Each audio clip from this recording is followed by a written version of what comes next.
Araka nentina tamintsika tao anatin'ny fanadihadiana iny teo fo dia efa nisy ny fialana teo amin'ireo minisitra izay voakasika izay fitakiana izay nataon'ireo mpianatra eny anivon'ny ENS izay tamin'ity androany ity. Nisy ary moa ny fanapahan-kevitra izay niraisan'izy ireo arahantsika ny andindinina izay.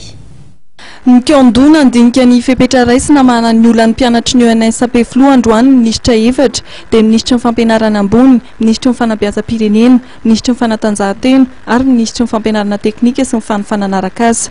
Araka ny taratra nataon'ny ministra ny fampianarana ambony dia tsy mbola misy ny voaroaka ny mpianatra ny ENS izay napetraka teny amin'ny NFP. Tamin'ny 2007 nisy jeu des îles dia nindraminy sy ny jeunesse et sport zany ny tranja nipetrahan'ireo mpianatry ny ENS 750 fa hoe andraisana an'ireo vahiny le jeu des îles zany dia salamena sorona tao provisoire zany ry zareo tamin'izay fotoana izay tamin'ny 2007 dia tany amin'ny INFP dia ny zavatra eno zany mihetsika dia hoe misy nanoesitra tao amin'ny INFP zany ny mpianatry ny ENS fa rehefa niantso zao maraina zao zany ny président université ny Antananarivo izay niara mivory taminay koa niantso ny tale général tompona andraikitry ny INFP dia fantatra teo fa mbola tsisy mpianatra voaroaka avy any zany ireo mpianatra interne ny ENS zany ka ny fanapahan-kevitra dia anankitelo zany fanapahan-kevitra efatra mianadahy dimy miaraka amin'ny andrimatoa président l'université ny Antananarivo. Voalohany zany dia hoe tsy hoe sorona tao amin'ny avy eo amin'ny INFP mihitsy aloha ny mpianatry ny ENS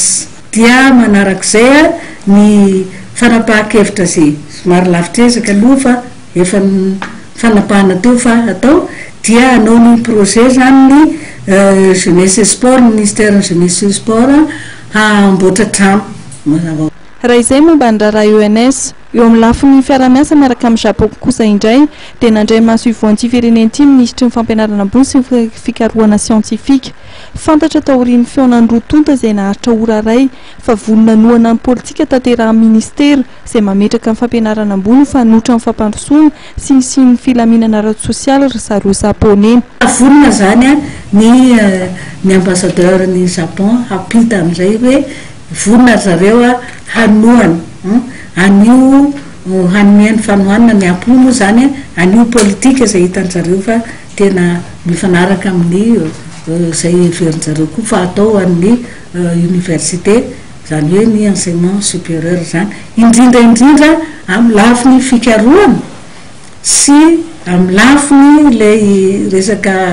formation amin'ny ressource halieutique resaka pêche zany satria ny Japonais moa dia efa havanana sy mandroso amin'io resaka io ary ny université ny enseignement supérieur sy ny recherche scientifique koa dia efa manana an'ireo institut mikarakara sy mamola vola ny tanora ho amin'izany pêche sy ressource halieutique izany.